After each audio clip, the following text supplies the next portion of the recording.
Many people with dyslexia worry about struggling, or they do struggle in university and college. Before you give up hope, I'm here to tell you that it is absolutely possible to achieve amazing things in academia and in school, even with dyslexia or other specific learning difficulties. In this video, I'm going to break down the different tips and tricks that I've learned, often the hard way, for dealing with dyslexia in medical school. The advice in this video covers a broad spectrum of different things, and so I'm going to place it into 3 categories. I'd advise you to just watch the whole way through, and then you can jump back to those timestamps that you found particularly interesting or that you want to try out yourself. The first thing I want to talk about is something that I'm personally very interested in. You'll probably see that I'm very interested in it from the rest of the videos that I've done on this channel, and that is study methods. So we're going to quickly talk about some dyslexia-friendly study methods. Now, I couldn't talk about study methods without talking about my personal favourite, but relatively new to me, study method, and that's flashcards. Flashcards are amazing for memorising absolutely anything. I'm going to say 2 things about flashcards that I think are very dyslexia friendly and are very focused towards someone maybe with slightly different learning methods. First of all, flashcards allow you to take as much information as you like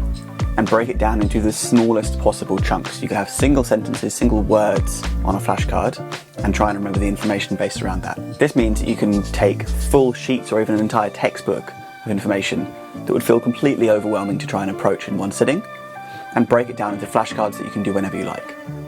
The second thing is that flashcards can be made electronically, and I would always advise people to make their flashcards electronically instead of writing out those little cards in paper. I use Notion to make mine, but this is just a personal choice. If you want to know how I do that, you can check out this video, but you don't need to. You can also use some other fantastic apps like Anki or Chegg, or you can even just use something like PowerPoint, which everyone has access to. All you have to do there is you set your question as your title, and then you set your answer to come in after you click. Alternatively, you can put your question up on the page and then put your further information, the stuff that you're trying to remember, into the notes section of your PowerPoint. By creating these electronic flashcards, you can have them on your phone or a tablet or something that you can carry around with you, and you can just access them whenever you have a spare moment.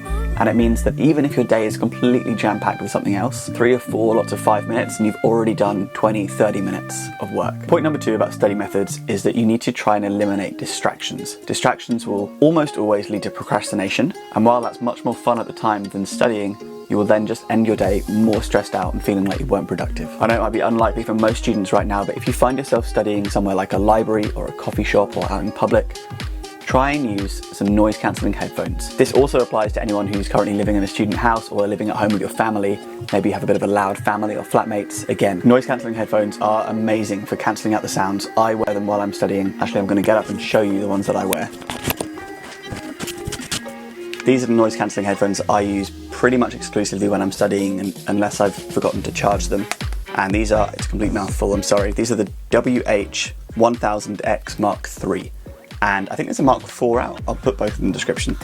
These are amazing. I think these are MKBHD's favourite noise cancelling headphones, and I absolutely agree. I think they're fantastic. They cancel out pretty much all noise. They also have like that ambient sound setting so that you can let in a little bit of ambient sounds, but nothing distracting.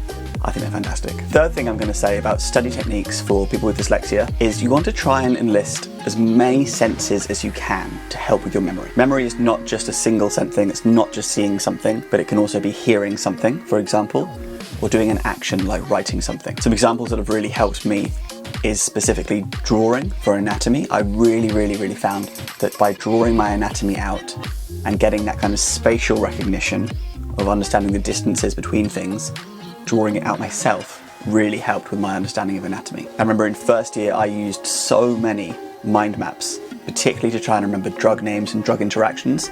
I had this ridiculously big A3 mind map that was every single antibiotic that we could give and every single antibiotic we would be tested on and what it did, which part of the bacterial cell cycle it interacted with. Color coding your notes can be really good. Some people find that really useful to have color coded notes, and that way when you're going over through your notes trying to make some active recall questions or trying to make flashcards, you can just see what you want to know and where it is. I use color coding in my Notion notes. I have the notes section in red. I've got questions in orange. I've got flashcard things and further resources in green. Something which I've never really got my head around, but people like Ali Abdel seem to do very well, is create these stories that involve random facts and tie them all together in a way that they can remember. This has never worked for me. I've always found that I've never been able to come up with stories that I would remember more than I would just be able to remember the fact. And the same probably goes for mnemonics. So there are some mnemonics which I've used my entire life. SOHCAHTOA for remembering sine, cos and tangent, for example. But there's very few medical mnemonics that I've actually managed to remember during my time at medical school, but they work amazingly well for some people, so I would recommend giving them a go. And that's a really, really key thing that I want you to take away from this, is that everybody learns differently, and so I'm going to suggest a ton of things in this video. There's other things that I'm suggesting, other people are suggesting on the internet. Give everything a go. You don't know what works for you until you've given it a go and commit to trying it for, 10, 15 days. If it doesn't work for you, that's fine, drop it and move on. If you find something that works for you, that's fantastic. Keep on trying to evolve it. That's what I'm doing with my flashcards, for example. And eventually you'll find a way to study that really works for you. If you find anything in this video useful, please remember to subscribe and hit that little notification bell that's next to the subscribe button. And that way you get a little notification whenever I upload a video for you. The next thing I want to talk about in terms of dealing with dyslexia at medical school or university in general is how you plan and schedule your studying. This is really important for me because I'm a huge procrastinator. And I know that if I don't have a strict schedule, I'll do pretty much nothing. One thing I do want to say is that I do not schedule my day to be full. I never have a full day planned because I know that I will never actually do a full day of being productive. So I always have scheduled in breaks, probably a lot more than some other people. I'm very happy to have a lot of time in the day when I'm being unproductive, as long as I'm properly productive in the time that I've said I will be. My first piece of advice for planning, and this goes for everyone, is to break up big tasks and big projects into individual to-do lists. It's way less intimidating to have a look at 15 little small things that you can do, which might take less than 20 minutes each, than looking at a project that's going to take you 5 hours. Let's say you have an essay due in 1 week. Instead of thinking, oh my god, I've got an essay that I only have a week to do, you're going to set yourself some mini tasks and mini to-do lists and mini goals along the way. Say to yourself, this morning, I'm going to pick a topic or a question for my essay. This afternoon and tomorrow morning, I'm going to do the research for the question or topic that I've chosen. By tomorrow lunchtime, I'm going to have thought about and planned out my introduction, and then by tomorrow afternoon, I will have started writing. In 3 days, I want to have my first draft ready. You can see now that by breaking it up into these smaller, much less intimidating parts, you get there a lot faster. If you're struggling with how to break something up in that way,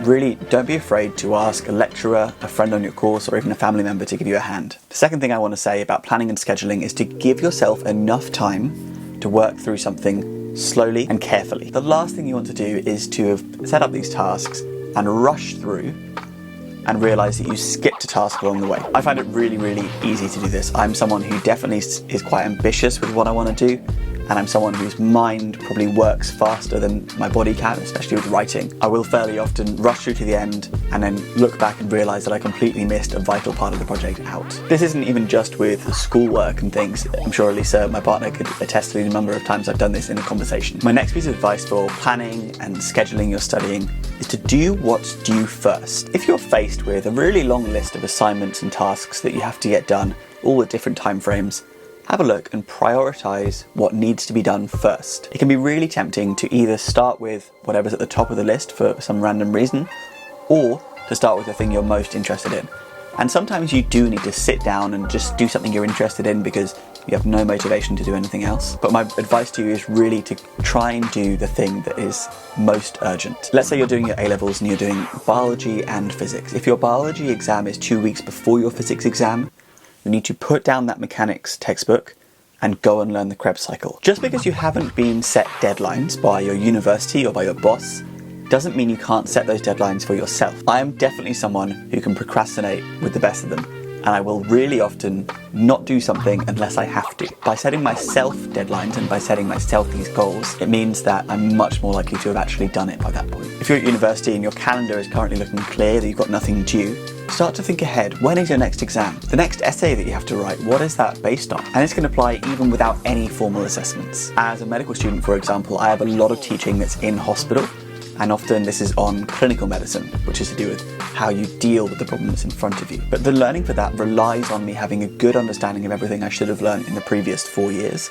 My physiology, my anatomy, my pathophysiology. So I need to be constantly looking over that stuff without any deadlines, without any specific reason to be looking at it. I need to be keeping it fresh in my head. The advice in this video won't just apply to medical school though, it will apply to anyone in higher education or even someone currently going through school, whether you're doing your GCSEs or A-levels, which are the high school exams for those of you in the rest of the world. You have the time right now, and so use it. You're never going to fall behind if you're always ahead. The next thing I wanted to say is do not do more than you have to. It can be very tempting to get ahead of yourself and feel like you need to learn everything about the topic that this essay is based on. No, you don't need to. If you can work out what enough is going to be for your essay or for your exam or for your assignment or for your project at work, you're going to be much happier. You're going to do less work, you're going to be working smart and not hard, and you're going to find yourself with much more free time. The last thing I want to say in terms of planning and scheduling ties into the first point, and that is to outline a task before you start. Just because you've broken down, let's say, your essay into little chunks that make sense, choosing a topic, doing a bit of research, writing your introduction, writing your methods. That doesn't mean that you can't look at each of those subtasks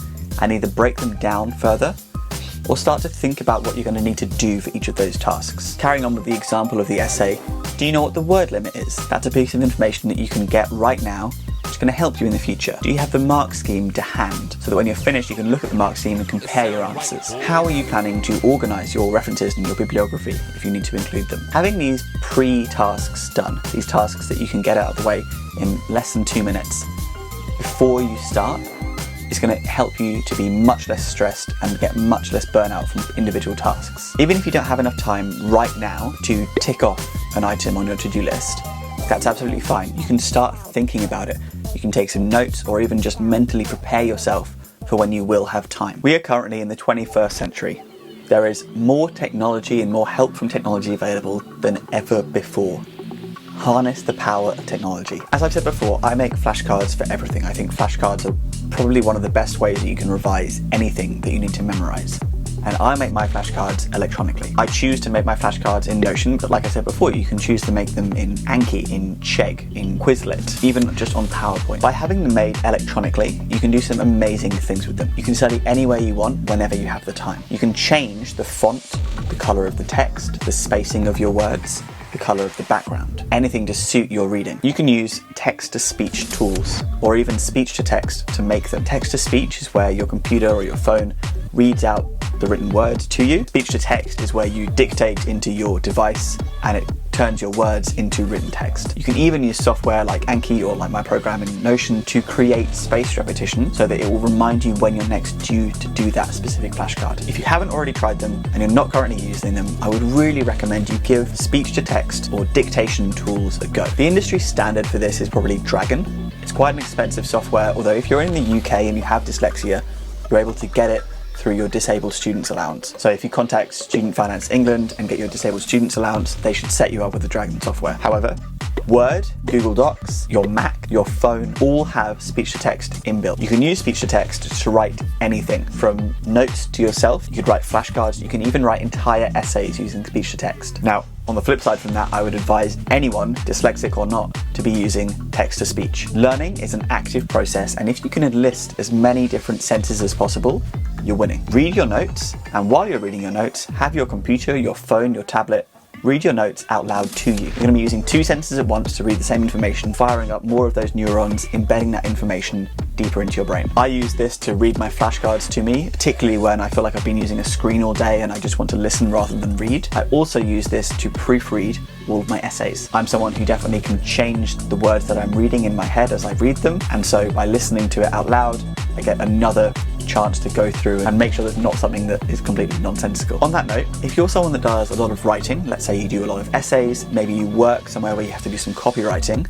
use a free tool like Grammarly as an extra way of proofreading. Now obviously something like Google Docs or Word or Pages already has a kind of proofreading thing inbuilt. It should try and correct your grammar or your spelling. Grammarly kind of goes a step above that and it will do spelling, grammar, but it will also remind you if something doesn't quite make sense in the context. Grammarly also has quite a cool feature right now. I think it's only in beta, but it tells you the tone of the text that you've just written. So if you've written something out that was supposed to be a presentation to your boss, or it's an essay that's supposed to be very formal, Grammarly might say, this is reading quite informal and cheerful. And maybe that's not the tone you were going for, and you can try and rewrite it a little bit. If you have reading assigned to you, find the audiobook and listen to it. If there is no audiobook available, find the ebook online somewhere and then use a free app like Speechify, or you can even use your device's inbuilt accessibility tools to read the text out loud to you. Following on from that, Kindle and Audible, both owned by Amazon, have teamed up to link your audiobook with your Kindle book. So you can read your Kindle book and listen to the words on the audiobook at the same time. This program is called WhisperSync, and it's not actually one that I've tried out yet, but I only heard about it while researching for this, and I really want to try it out now. The last thing I'll say about harnessing the power of technology is mostly aimed at people who are not already harnessing the power of technology. If you're already using a tablet or something else electronic to record your notes or to write your notes, skip ahead about 30 seconds. I'll explain a little bit more. If you're currently taking handwritten notes on paper with pen and paper, I would consider investing in something like the LiveScribe Smart Pen. This pen records audio while you're writing, and what that means is you can look at the notes that you've written and listen to whatever you were hearing at the time of writing those notes. So if you're in a lecture, you can listen to the lecture while reading through the notes that you've taken. If you're someone that already uses like an iPad with an Apple Pen to try and take your handwritten notes, you can just record audio on your iPad while you're taking notes. Or if you use an app like Notable, I think there's an audio option already in there. If you're someone who's interested in starting to take your notes electronically, maybe you're moving over from another app, or maybe up until now you've been doing all of your notes handwritten on paper, check out this video. This is all about how I make my notes in an app called Notion, and it's broken down with a little template that you can download straight away and start using. If you're someone with dyslexia and thinking about applying to medical school, check out this video where I talk about whether you are able to get through medical school with dyslexia. Make sure to subscribe and share this video with your friends for more.